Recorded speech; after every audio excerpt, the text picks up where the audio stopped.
Hello again, everybody. I'm Katie Thulin, and welcome to Our Simple Earth, and we are bringing back the conversation to Earth with Justin Gamble. He has an interesting topic he's been working on lately, and we'd love to hear from you, Justin. What do you got? Once again, doing some research. That's kind of what I do. And I came across an article talking about the animals of Chernobyl. Mm-hmm. And for people that don't know, Chernobyl was a power plant in the Ukraine, nuclear power plant, that in 1986 melted down and blew up. And there was a town nearby called Pripyat, and that's where all the employees and all the support staff lived.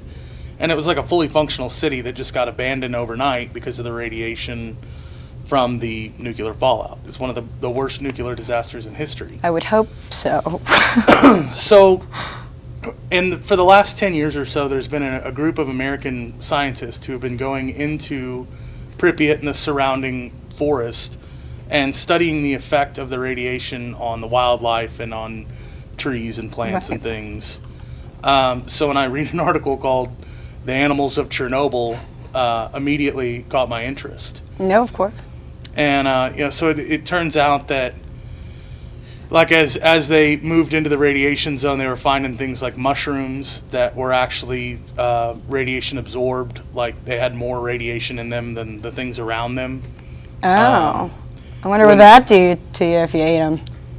I don't know. Probably maybe a close competitor to opiates. But they found one of the more interesting things was all of the trees in the area. If you cross-cut the trees, the rings on the trees will actually show you when the nuclear event happened, because it changed the coloration in the ring. So they can take different types of trees, different age, different sizes, and cut them, and the rings all coincide to when the radiation was released, which I thought was pretty interesting. That's really interesting. As they got closer to Pripyat, they found a colony of frogs that had come together and developed a complex social network. And they built a city that is very similar to modern downtown Cleveland, Ohio. Oh. It's actually got a fully functional baseball park. Really? And a movie theater that only shows Tyler Perry movies. Oh my gosh. Well, I mean, does their football team suck too, or like? They have drafted a new. They have? Is he a rookie? A new frog. He's a rookie. Rookie frog? Mm-hmm. He's got a very important name behind him. So Johnny Frogzell? I think so. I've heard of that. I've heard of him. Well, and as soon as they saw that the movie theater only played Tyler Perry movies, they immediately moved on and researched another area because nobody likes Medea movies. I personally really enjoy Tyler Perry movies. So I would live in that frog colony. I'm just saying. Who's the president of this frog colony? Like Kermit? President Kermit? I don't know. I didn't get his name, but I would assume since they're in the Ukraine, it's probably something with a lot of V's Kermit. and Q's in it. There's probably not a lot of vowels. Yeah.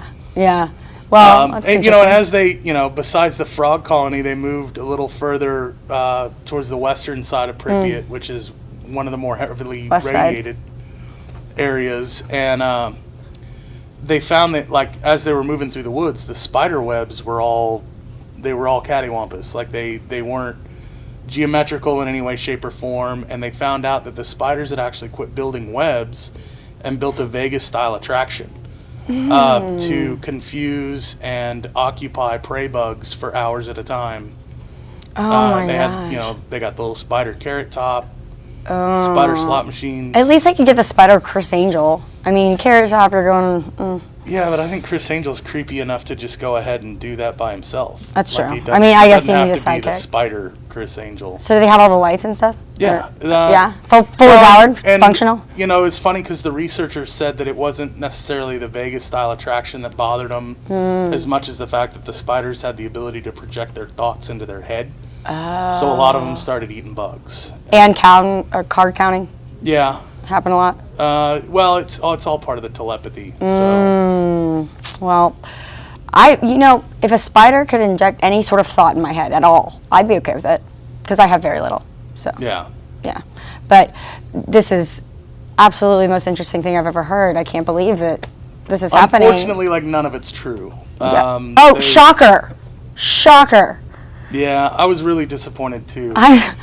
I wanted to hear something about like fire-breathing toads, or like a bird with 7 heads, or something. Like, I imagine radiation in animals, and I get Godzilla. Yeah. Apparently, there's like a bird with a tumor, and one had a weird beak, and there was some beetles that had some different markings. I want a Godzilla. I don't know if you've seen that Snickers commercial where the Godzilla's like surfing and hanging out, and then he's hungry and he gets all Godzilla-y, and then you throw him Snickers and now he's cool again. He watches movies with you. I would definitely want to watch it. I would watch a watching movie. Yeah. I mean, I don't know. They say quiet, in the movies, and Godzilla doesn't seem like exactly the most muted. He seems like he'd be a terrible roommate, too. Oh, he'd be an awful roommate. Like, every morning he just destroys. Could you imagine, like, you have to get up early for work, and it's just like getting plates out of the dishwasher? He probably never does a dish. Yeah. Anyway, we digress.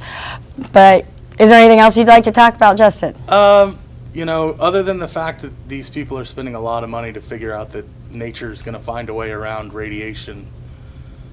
So at least we can rest comfortably that people other than Americans are spending money on worthless things. But thank you guys very much for watching Our Simple Earth. This is Katie Thulin with Justin Gamble. Thank you guys for watching. We'll see you soon.